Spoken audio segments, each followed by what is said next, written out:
ব্লগে আপনাদের সবাইকে স্বাগতম। আমি প্রিয়াঙ্কা, আজ চলে এসেছি শিয়ালদাতে। শিয়ালদা থেকে যাব মায়াপুর। কিভাবে যাব, কেমনভাবে যাব সেটা আপনাদের সঙ্গে শেয়ার করবো, আর আপনারাও আমার সঙ্গে চলুন, মায়াপুর থেকে ঘুরে আসবেন।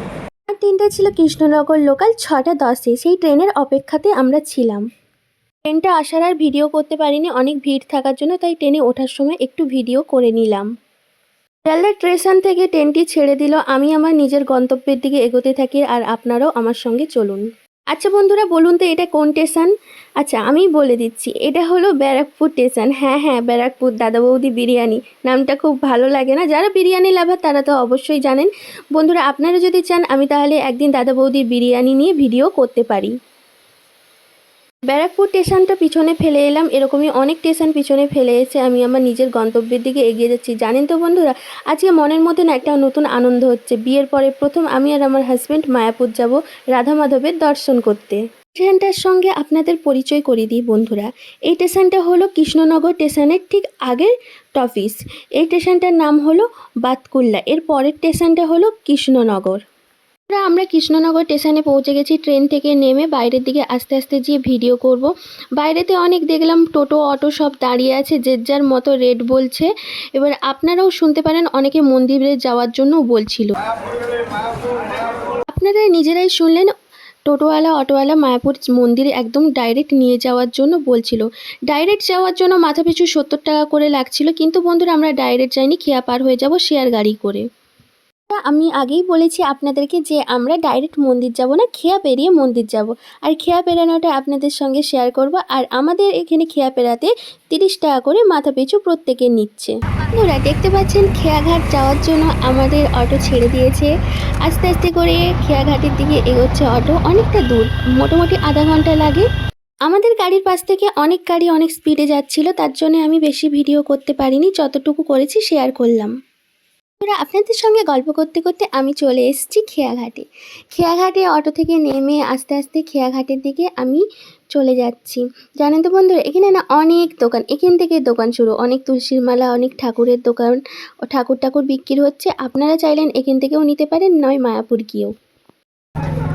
বন্ধুরা, আমি ঘাটে পৌঁছে গেছি। আপনারা দেখতে পাচ্ছেন আমি ঘাটে এসে গেছি। এবার টিকিট কাউন্টার থেকে টিকিট নিয়ে নদীর ওই পার যাবো।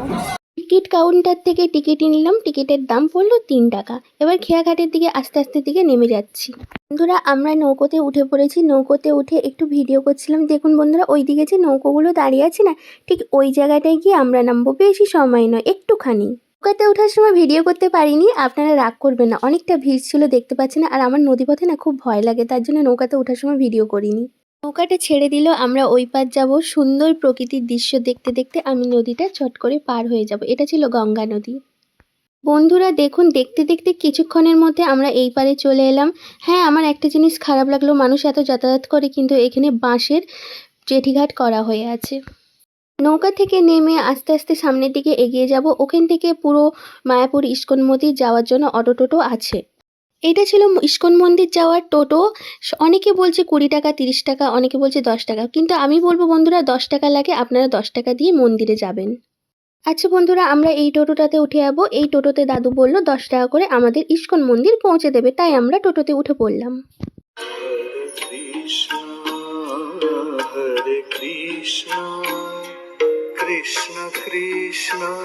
মায়াপুর ইস্কন মন্দিরে আসার আগে অনেক মন্দির চোখে পড়লো, আপনারাও তো দেখলেন, কিন্তু বন্ধুরা এবার দেখুন আমাদের ইস্কন মন্দিরের চূড়া দেখা যাচ্ছে।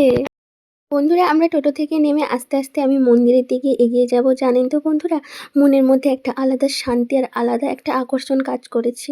আমি বিয়ের আগে মায়াপুর খুব আসতাম, বিয়ের পরে আর হয়ে উঠতো না সংসারের কাজের চাপে। আজ আমার হাজব্যান্ডের সঙ্গে আমি মায়াপুর অ্যাকচুয়ালি আসতে পেরেছি। জানি না, বাইরে থেকে মন্দিরটা দেখে না চোখের মধ্যে জল চলে এলো। তাটা কস করে মায়াপুর মন্দিরের দিকে চলে যাব।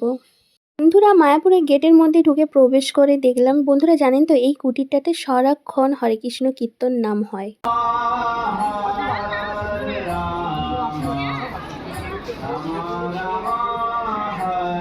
বেশি দেরি না করে টিকিট কাউন্টারে গিয়ে প্রসাদ খাওয়ার টিকিটটা কেটে নিচ্ছিলাম। আমরা খেয়েছিলাম গীতা ভবনে, তার জন্য গীতা ভবনের টিকিট ছিল 70 টাকা করে। আমরা 70 টাকা দিয়ে টিকিট কেটে নিলাম।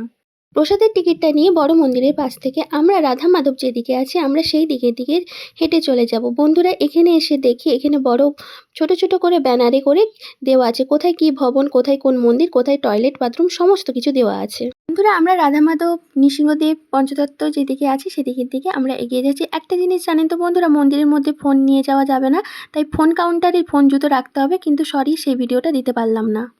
মন্দিরের মধ্যে পুজো দিয়ে মন্দিরের মধ্যে 1 ঘন্টা খানেক বসেছিলাম, মন্দির থেকে বেরোতে ইচ্ছে করছিল না, কিন্তু বাকিও তো ঘুরতে হবে তাই বেরোলাম।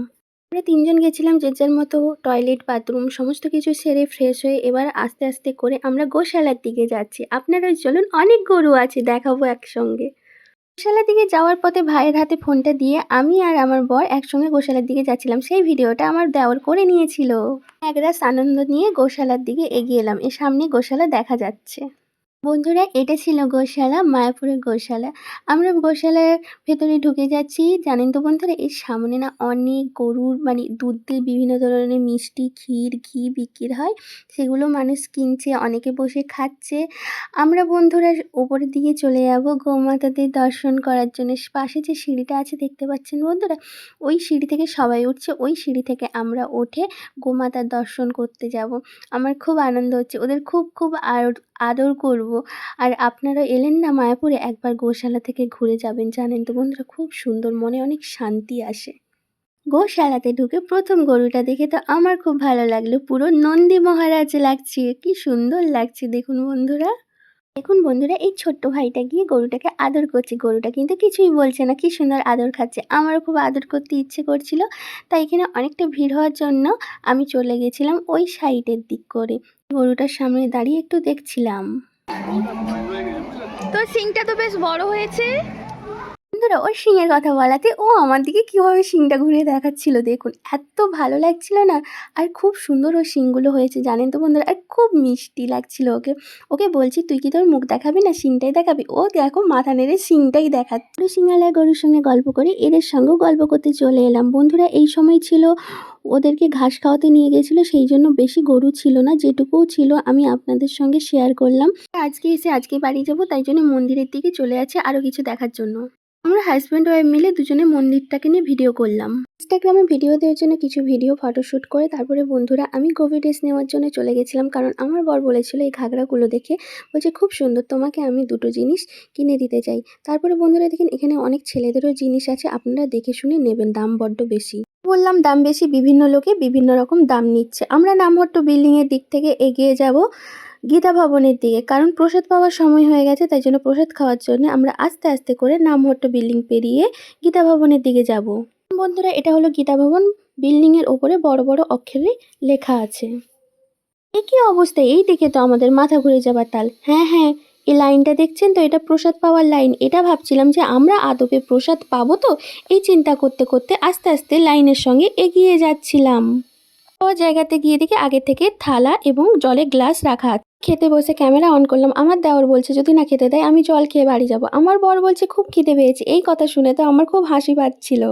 এখানের এই সিস্টেমটা দেখে না আমার খুব খারাপ লাগলো, অন্যান্য জায়গায় এরকম সিস্টেম হয় না, সবাই নিচে বসে প্রসাদ পাচ্ছে, কিন্তু কিছু মানুষকে স্পেশাল গেস্ট হিসেবে ওপরে বসে প্রসাদ পাওয়াচ্ছে। এটা কেন করলো সেটা আমি বুঝতে পারলাম না।